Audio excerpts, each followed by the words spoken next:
আউযু বিল্লাহি মিনাশ শাইতানির রাজিম। বিসমিল্লাহির রহমানির রহিম। আলহামদুলিল্লাহি রাব্বিল আলামিন। আসসালাতু ওয়াসসালামু আলা সাইয়্যিদিনা মুহাম্মাদিন ওয়া আলা আলিহি ওয়া সাহবিহি আজমাইন। সুপ্রিয় শিক্ষার্থীবৃন্দ, আজকের তোমাদের ইসলাম শিক্ষা দ্বিতীয় পত্রের সূরা আল বাকারা সম্পর্কে আলোচনা করব। তো তোমাদের সকলকে অনলাইন ক্লাসে শুরুতেই আমি স্বাগত জানাচ্ছি। আশা করি সকলেই তোমরা ভালো আছো। তোমরা যারা সরাসরি আজকে ক্লাসে যুক্ত রয়েছো, তো আশা করি আজকের লেসন থেকে তোমরা যে বিষয়গুলো সম্পর্কে জানতে পারবে, জ্ঞান লাভ করবে, তা হচ্ছে প্রথমেই সূরা আল বাকারার আমরা প্রথম 5 আয়াতের অনুবাদ শিখব, তারপরে এর ব্যাখ্যা সম্পর্কে জানব। তার পাশাপাশি আমরা জানব ঈমানদারদের পরিচয় সম্পর্কে। মূলত এখানে কথা বলা হয়েছে, ঈমানদারদের পরিচয় সম্পর্কে তোমরা জানতে পারবে, আর ঈমানের গুরুত্ব সম্পর্কে তোমরা জ্ঞান লাভ করবে। তো আসো আমরা সরাসরি আমাদের লেসনে আমরা যুক্ত হই। শুরুতে এই যে সূরা আল বাকারা, এটা নিয়ে এর আগেও আমরা একটা ক্লাস করিয়েছিলাম। সেখানে আমরা অনুবাদ শেষ করতে পারি নাই, ব্যাখ্যা বিশ্লেষণও বাকি ছিল, যার পরিপ্রেক্ষিতে এখানে আরও কিছু কথা বলা অত্যন্ত জরুরি, যার পরিপ্রেক্ষিতে আজকের ক্লাসটা আবার ভাবছি এটার উপরেই নেওয়া প্রয়োজন। তো দেখো, পবিত্র কোরআনুল কারীমের যে 114টি সূরা রয়েছে, সূরা আল বাকারা হলো পবিত্র কোরআনের দ্বিতীয় সূরা। প্রথম সূরাটা হচ্ছে সূরা আল ফাতিহা, তারপরের দ্বিতীয় সূরাই কিন্তু এটা। আর প্রথমে সূরা আল ফাতিহা কেন আনা হয়েছে এ বিষয়ে কিন্তু পূর্ববর্তী ক্লাসে আমি বলেছি, তারপরেও তোমাদের একটু স্মরণ করিয়ে দিতে চাই। তাহলে সূরা আল বাকারা সূরা আল ফাতিহা এটা এত গুরুত্বপূর্ণ একটি সূরা যে সূরায় মাত্র 60টি আয়াত আছে, কিন্তু এই 60টি আয়াতের মধ্যে মানে মহান আল্লাহ তাআলার যে পরিচয়, এর একটি পরিপূর্ণতা এখানে কিন্তু রয়েছে। যেমন যদি বলি তোমাদের, প্রথমেই প্রথম 3টা আয়াতে বলছে আলহামদুলিল্লাহি রাব্বিল আলামিন আর রহমানির রহিম। মানে প্রথম আয়াতেই বলছে আলহামদুলিল্লাহি রাব্বিল আলামিন, আল্লাহর পরিচয় এখানে। আল্লাহ তাওহীদ আল উলুহিয়া এখানে আছে, তাওহীদ আর রুবুবিয়া এর মধ্যে আছে, তাওহীদ আল আসমা আস সিফাত, অর্থাৎ আল্লাহ তাআলার যে একাত্মবাদের পরিচয়, এই একাত্মবাদের পরিচয়ের পরিপূর্ণ যে 3টা বিষয় সেখানে, একটা হলো তাওহীদ আল উলুহিয়া, তাওহীদ আর রুবুবিয়া আর তাওহীদ আল আসমা আস সিফাত। এই 3টা বিষয়ে তাওহীদের পরিপূর্ণ পরিচয় কিন্তু এই সূরা আল ফাতিহার মধ্যে আল্লাহ তাআলা অন্তর্ভুক্ত করেছেন, যার পরিপ্রেক্ষিতে এই সূরাটি হচ্ছে অত্যন্ত গুরুত্বপূর্ণ সূরা, যে সূরাটা আমরা প্রতি নামাজের মধ্যে পড়ে থাকি। এবং আল্লাহ রাসূল সাল্লাল্লাহু আলাইহি ওয়াসাল্লাম তিনি বলেছেন যে লা সালাতুন ইল্লা বিফাতিহাতিল কিতাব, অর্থাৎ মানে নামাজই হবে না সূরা ফাতিহা ছাড়া। এর কারণ আসলে এই যে এই সূরার গুরুত্বের কারণে। এখানে আল্লাহ তাআলার কাছে মানুষ, আমরা যেভাবে মানে চাওয়া উচিত, এটা একটি বিরাট প্রার্থনামূলক একটি বিষয়। প্রার্থনা রয়েছে এখানে, আল্লাহর পরিচয় রয়েছে, আল্লাহর সিফাতের বর্ণনা রয়েছে, আল্লাহর যে উপাস্য উলুহিয়া এর কথা রয়েছে, তাওহীদের রুবুবিয়া, আল্লাহ যে সবকিছু লালন পালনকারী, এই কথা বক্তব্য রয়েছে। এই কারণে সূরা আল ফাতিহাটাকে প্রথমে আনা হয়েছে, তারপরেই কিন্তু সূরা আল বাকারা। আর এই সূরা আল বাকারা এটা পবিত্র কোরআনুল কারীমের কিন্তু সবচেয়ে বড় সূরাও বটে। তো এখানে অনেক বিষয়ের বর্ণনা রয়েছে। তো শুরুতেই আমরা দেখব, এখানে আছে আলিফ লাম মিম, সেটা হচ্ছে আলিফ লাম মিম, এটা একটি আয়াত। তারপরে আছে জালিকাল কিতাবু লা রইবা ফিহ। এখানে তোমরা একটু লক্ষ্য করো যে প্রথমে আছে আলিফ লাম মিম, এটা হলো, এটাকে বলা হয় আল হুরুফ আল মুকাত্তাত। পবিত্র কোরআন আল কারীমের এই আয়াতগুলো মূলত দুই রকমের, একটা হচ্ছে হুরুফ আল মুকাত্তাত আর একটা হচ্ছে মুহকামাত। মুহকামা হচ্ছে একেবারে সুস্পষ্ট, যেখানে আল্লাহ তাআলা কি বলেছেন তুমি মানে যে কেউ পড়লেই সেটা বুঝতে পারবে। আর এই যে হুরুফ আল মুকাত্তাত যে আয়াতগুলো, এইগুলো আসলে সুস্পষ্টভাবে বোঝা যায় না, এটা কোনোভাবে সুস্পষ্ট কোনো অর্থ এটা মানে বোঝা সম্ভব নয়, এবং আল্লাহ রাসূল সাল্লাল্লাহু আলাইহি ওয়াসাল্লামকে এই বিষয়ে কিছু আল্লাহ তাআলা অবহিত করেন নাই, যার কারণে তিনিও বিষয়ে কোনো ব্যাখ্যা বিশ্লেষণ তিনি দেন নাই। যার পরিপ্রেক্ষিতে এসব বিষয়গুলো নিয়ে যে সকলগুলো অস্পষ্ট বা অজানা, জানা কোনো ব্যাখ্যা বিশ্লেষণ মানে সুনির্দিষ্ট বা আল্লাহ রাসূল সাল্লাল্লাহু আলাইহি ওয়াসাল্লামের পক্ষ থেকে যার ব্যাখ্যা আসে নাই, সে বিষয় সম্পর্কে আসলে জানার চেষ্টা করাটারও কোনো অর্থ নেই।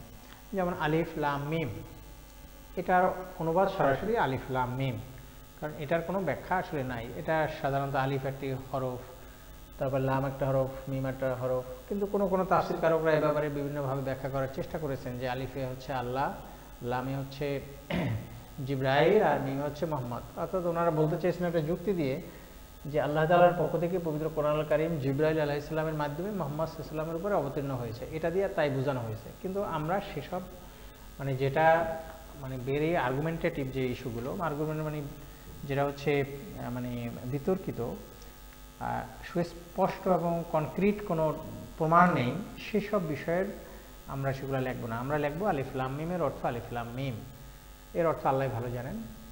আর তারপরেই দ্বিতীয় আয়াতে বলছে জালিকাল কিতাব লা রাইবা ফিহ। পরেই দেখো কত বিরাট একটি কথা, যেটা হচ্ছে এমন একটি গ্রন্থ, এমন একটি কিতাব যার মধ্যে সন্দেহের বিন্দুমাত্র অবকাশ নেই। জালিকা শব্দ অর্থ হচ্ছে ওই, কিতাব মানে হলো ওই কিতাব, মানে কোরআনের কথা বলা হয়েছে, লা মানে না, রইবুন মানে সন্দেহ, ফিহি মানে হলো এই কোরআনের মধ্যে, মানে এই কোরআনের মধ্যে সন্দেহ সংশয়ের কোনো অবকাশ নাই। এখন এই বক্তব্যটা কোরআনের একটি চ্যালেঞ্জ। আমি অনুবাদের সাথে সাথে ব্যাখ্যাও করে যাচ্ছি, কারণ হচ্ছে এটা খুব জরুরি, বোঝা খুব জরুরি। তো এই শুধুমাত্র এই আয়াতের চ্যালেঞ্জটা যে কেউ গ্রহণ করতে পারে, গ্রহণ করে যদি সফল হয়, যে কোরআনে যদি কোনো ভুল ভ্রান্তি বের করতে পারে, তাহলে কোরআন সুস্পষ্টভাবে মানুষের সৃষ্টি, এবং এই কোরআন কোনোভাবেই আল্লাহ তাআলার পক্ষ থেকে মানে প্রেরিত প্রত্যাদেশ কিংবা ওহী নয়, এটা সুস্পষ্টভাবে প্রমাণ করা সম্ভব। কিন্তু বাস্তবতা হচ্ছে যে এই কোরআনের এই আয়াতের চ্যালেঞ্জ সেই 1400 বছর আগে থেকে এখন পর্যন্ত বহু মানুষ গ্রহণ করেছে।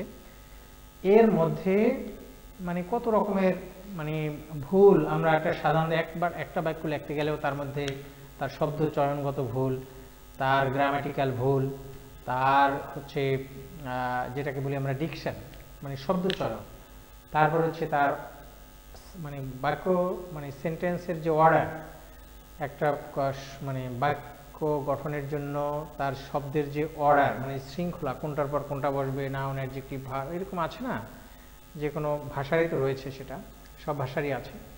তো এইরকমও যদি কোনো ভুল ভ্রান্তি এই কোরআনে বের করতে কেউ পারে, তাহলে কোরআন কিন্তু সুস্পষ্টভাবে প্রমাণ করা যায় যে কোরআন হচ্ছে মানুষের সৃষ্টি, এটার উপরে এর বিধিবিধান এটা মানাটা মানুষের জন্য আর জরুরি থাকে না।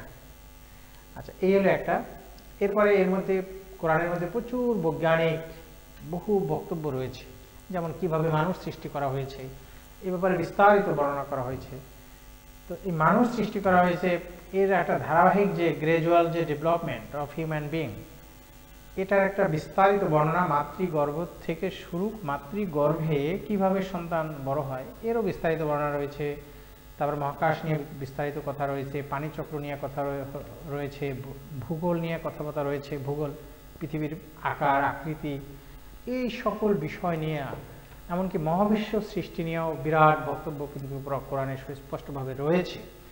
এখন এই কোরআনের এই সকল বক্তব্যগুলোকে যদি কেউ মিথ্যা বৈজ্ঞানিক কোনো প্রমাণাদি দ্বারাও যদি এটাকে মিথ্যা প্রতিপন্ন করতে পারে যে না এটা ভুল, মানে কোরআন যেটা বলছে কিন্তু বিজ্ঞান বৈজ্ঞানিক প্রমাণিত এটা, সে তার মানে কোরআনের বক্তব্যটার বিপরীত, এরকমও যদি কোনো এস্টাবলিশড কোনো ফ্যাক্ট কেউ বের করতে পারে, মানে প্রতিষ্ঠিত কোনো সত্য হয়, বৈজ্ঞানিক কোনো প্রতিষ্ঠিত সত্যও যদি কোরআনের বিপক্ষে যায়, তাহলেও কিন্তু এই আয়াতটা দ্বারা এটা খুব সহজেই এটা বোঝানো যায় যে আসলে কোরআন হচ্ছে মিথ্যা, যে বলছে যে সন্দেহের কোনো অবকাশ নাই, কোরআনের কোনো বক্তব্য, কোরআনের কোনো তার গঠন শৈলী, কোনো কিছুর মধ্যেই যদি কোনো ভুল বের করা যায় তাহলে খুব সহজভাবেই এটা বলা যায় যে তাহলে কোরআন হচ্ছে, কোরআনের এই চ্যালেঞ্জ এটা মানে কোরআন ব্যর্থ, কোরআনের এই চ্যালেঞ্জ ভুল প্রমাণিত হয়েছে।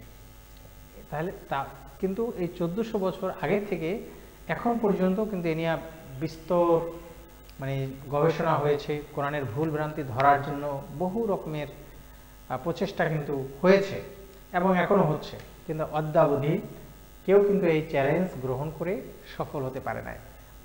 তো এটা থেকে সুস্পষ্টভাবে প্রমাণিত হয় যে আসলে কোরআন হচ্ছে কোনো মানুষের সৃষ্টি কোনোভাবেই নয়, এটা মহান আল্লাহ তাআলার প্রেরিত প্রত্যাদেশ, যার পরিপ্রেক্ষিতে এই কোরআনের মধ্যে বিন্দুমাত্র ভুল ভ্রান্তি,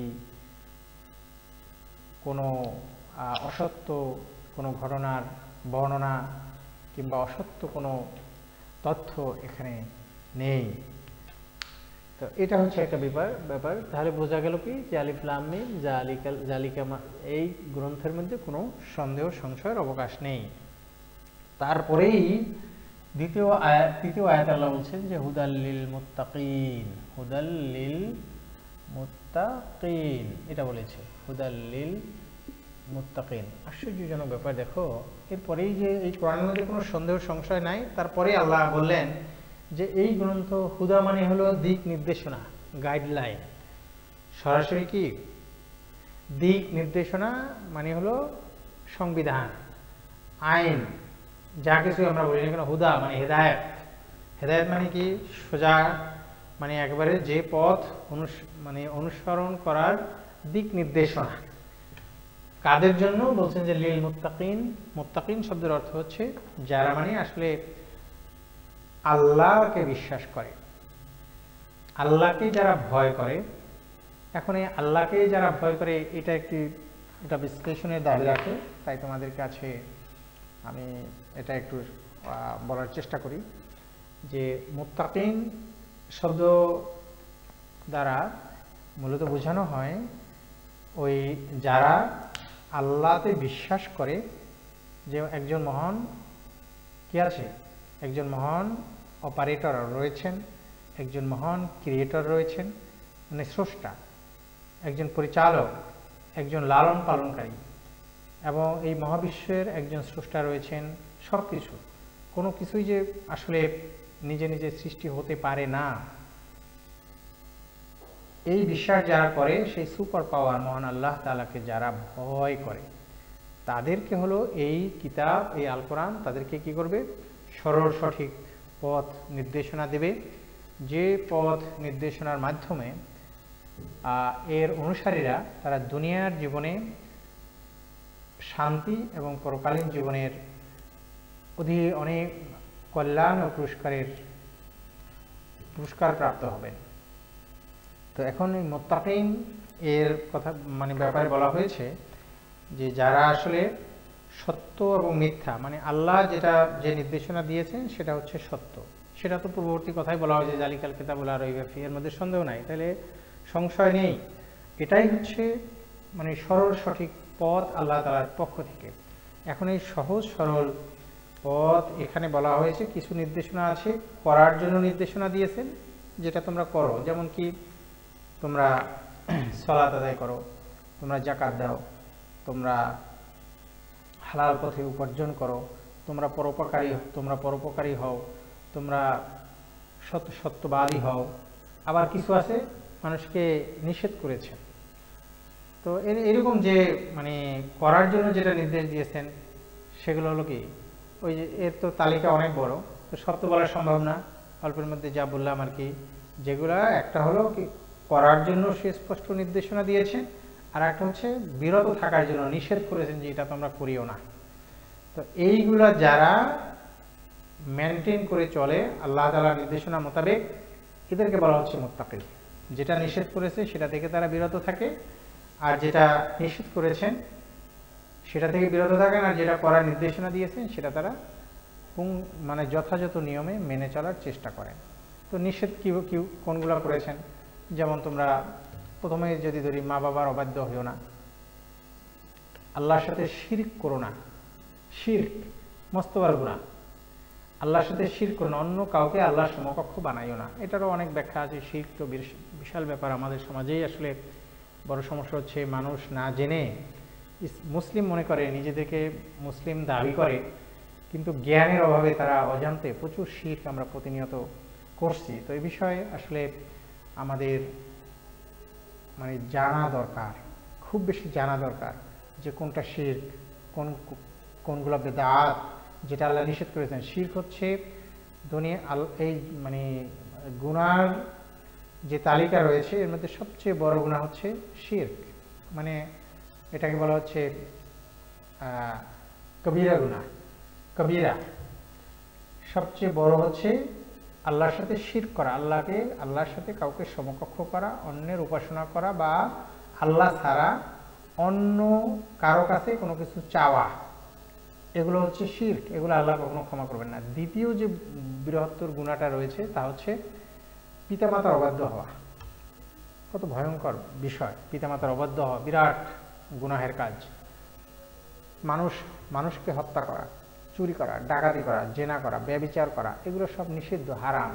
সুদ খাওয়া, ঘুষ খাওয়া, অন্যকে হাত দিয়ে, মুখ দিয়া বা তার কাজ দিয়ে অন্যকে কষ্ট দেওয়া, এটা হারাম, নিষিদ্ধ ইসলামে। খাবারে ভেজাল মেশানো, এই যে আজকের বাজার সয়লা, খাবার কোনো খাবার কেনা নিরাপদ আমরা মনে করি না। নিজেরা পাঞ্জাবি, টুপি, কত কিছু পরে পরে ঘুরে বেড়াচ্ছি, কিন্তু বাজারে মুসলমানের কোনো চরিত্র সমাজে এগুলো দেখা যাচ্ছে না। কারণ হচ্ছে আসলে লেবাস আছে, কিন্তু আসলে আমাদের জীবনে ইসলামের প্র্যাকটিস নাই। আল্লাহ যা নিষেধ করেছেন সেই কাজগুলো বেশি বেশি করি, আর আল্লাহ যা করতে বলেছেন সে কাজ থেকে নিজেদেরকে বিরত রাখি। তো এখানে বড় যে সমস্যাটা, সেটা আমি বলবো যে একদিকে হলো মানুষের জ্ঞানের যথেষ্ট, জানাশোনার যথেষ্ট অভাবের কারণে একটা হচ্ছে, আরেকটা হচ্ছে ইসলামের দ্বীনের যে চেতনাটা, এটা ভিতরে সক্রিয় না থাকার কারণে এই কাজগুলা মুসলিম হয়ে এরা প্রতিনিয়ত এই কাজগুলো করে যাচ্ছে আমরা। যেমন তোমাদেরকে বললাম যে দেখো আজকের মানে কোরআন আল কারিমে কিন্তু এই কথা বলা হচ্ছে, যে মানুষ কোনো মানুষকে হত্যা করে, মান কতালা নাফসান বিগাইরি নাফসিন আও ফাসাদিন ফিল আরদ ফাকাতালান নাস জামিআ কুল্লাহা, বলছেন যে ব্যক্তি কোনো মানুষকে, নিরপরাধ মানুষকে হত্যা করে, সে যে ধর্ম, বর্ণ, গোত্রের যে বিশ্বাসীরই হোক না কেন, সে যেন গোটা মানব জাতিকে হত্যা করলো। তো এখন আমি তোমাদের কাছে এই বিষয়টা জানতে চাই যে যেহেতু আল্লাহ বলেছেন যে যে কোনো মানুষকে হত্যা করে, তাহলে কে, এই যে যারা খাবারে ভেজাল মিশায় তারা আসলে কি কাজ করে? খাবারে ভেজাল মিশায় সামান্য কিছু লাভ করার জন্য, যেন তার খাবারটা নষ্ট, মানে ফলটা পচে না যায়, সেটার জন্য সে হয়তো বিষ মিশালো। এই বিষে আক্রান্ত হয়ে দেখা যাচ্ছে যে একটা শিশু, যার কোনো নিষ্পাপ শিশু, সেও আক্রান্ত হয়ে সেও মৃত্যুর ঝুঁকির মধ্যে পড়ে যাচ্ছে।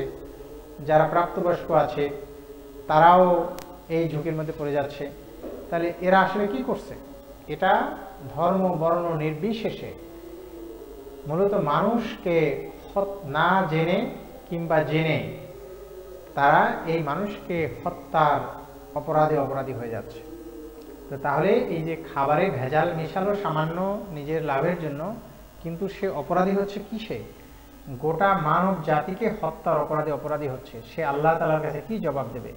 এবং ইসলামের যে ফৌজদারি যে মানে ক্রিমিনাল ল আছে, সেই ক্রিমিনাল লতে আসলে এই মানুষদের শাস্তি হচ্ছে মৃত্যুদণ্ড।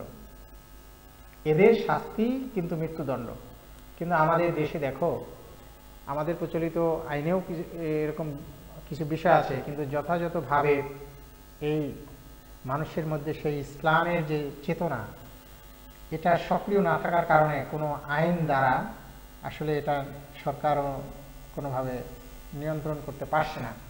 যার ফলশ্রুতিতে কি হচ্ছে, আজকের গোটা বাংলাদেশের মানুষের কথাই বলবো, অন্যান্য দেশে তাদের একটা ভালো ব্যবস্থা আছে, অনেক দেশে আমি দেখেছি যে সেখানে খাবার খেতে গেলে ভয়ের কোনো কারণ নাই যে খাবারটা কি ভালো না খারাপ। ওরা সরকার চিন্তা করছে, সরকারের প্রতিষ্ঠানগুলো যথাযথভাবে দায়িত্ব পালন করছে, যে ভেজাল কোনোভাবে দিয়েছে প্রচলিত আইন অনুযায়ী যথাযথ সেখানে শাস্তির বিধান সেখানে রয়েছে, যার পরিপ্রেক্ষিতে তারা এটা নিশ্চিত করতে পেরেছে। সৌদি আরবে আমি গিয়েছি, সেখানে দেখেছি কতগুলো জুস একদিনে খেয়েছি, কতগুলো জুস, মানে পুরো জুস খেয়েই দেখা যাচ্ছে আনারের জুস, আপেলের জুস, আঙ্গুরের জুস, বাজারে আমাদের দেশে যেমন প্যাকেটজাত করা ওইরকম প্যাকেটজাত সেখানে করা, কিন্তু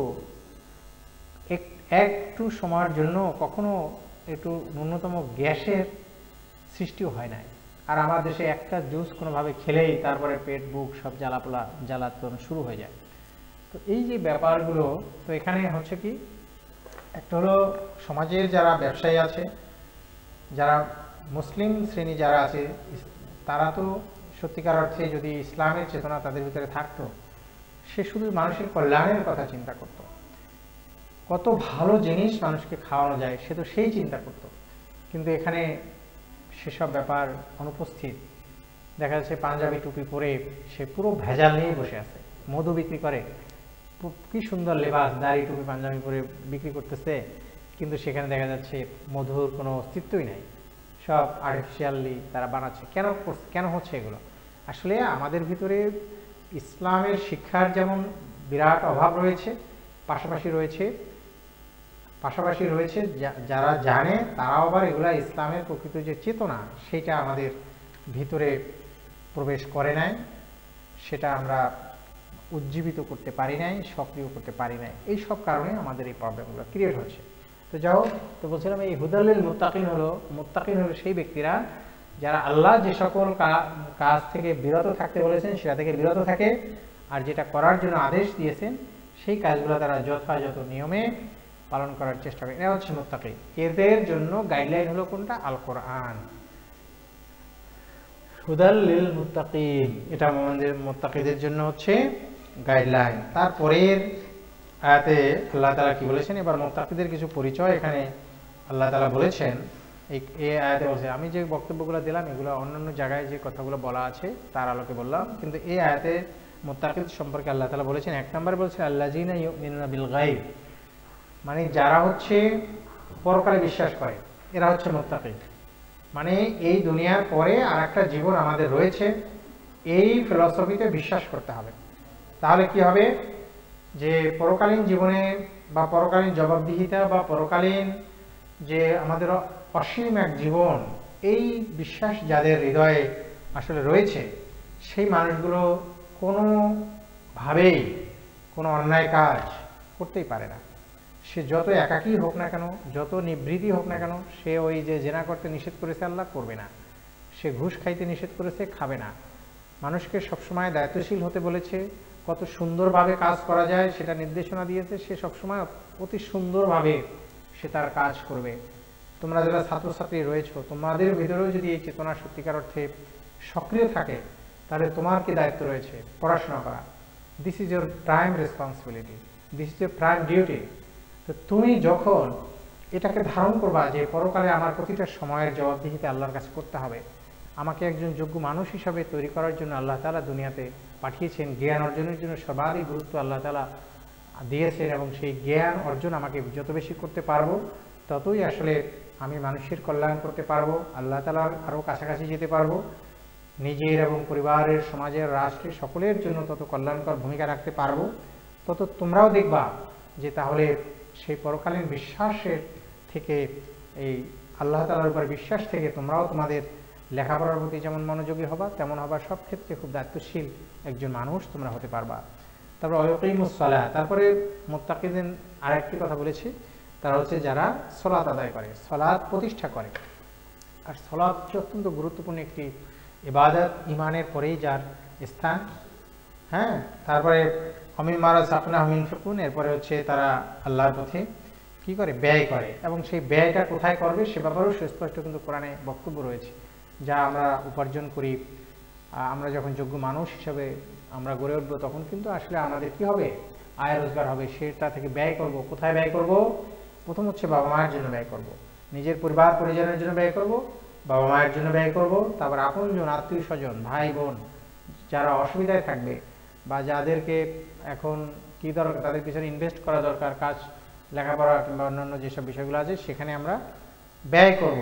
এই ব্যয়ের উপযুক্ত জায়গা হচ্ছে এইগুলো। তারপরে সমাজের অন্যান্য মানুষ যারা তাদের জন্য করব। এরপর বলেছে আল্লাযীনা ইউমিনুনা বিমা উনজিলা ইলাইকা ওয়া উনজিলা মিন ক্বাবলিকা ওয়া বিল আখিরাতি হুম ইউকিনুন।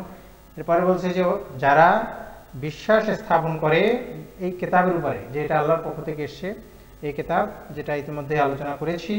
এরপরে পূর্ববর্তী যত কিতাব আল্লাহ তাআলা অবতীর্ণ করেছেন, এই সবগুলোর প্রতি যারা বিশ্বাস স্থাপন করে এরা হচ্ছে মূলত মুত্তাকিন, এদের কথাই বলছেন। ওয়া বিল আখিরাতি হুম ইউকিনুন, এবং পরকালের প্রতি যাদের রয়েছে একেবারে অবিচল বিশ্বাস, এই মানুষরা হচ্ছেন কি, মুত্তাকিন। এবং এরপরে বলেছেন আল্লাহ তাআলা যে উলাইকা আলা হুদাম মির রাব্বিহিম ওয়া উলাইকা হুমুল মুফলিহুন, এই মানুষগুলো প্রকৃতপক্ষে কোথায় রয়েছেন, আল্লাহ তাআলার পক্ষ থেকে প্রেরিত যে হেদায়েত বা যে নির্দেশনা, এর উপরে তারা প্রতিষ্ঠিত রয়েছে, আর এরাই হচ্ছে মূলত সফল কাম। তো আজকে এই পর্যন্তই। তো তোমরা সবাই ভালো থাকো, সুন্দর থাকো, সকলের সুস্বাস্থ্য কামনা করে আজকে বিদায় নিচ্ছি। আসসালামু আলাইকুম ওয়া রাহমাতুল্লাহি ওয়া বারাকাতুহু।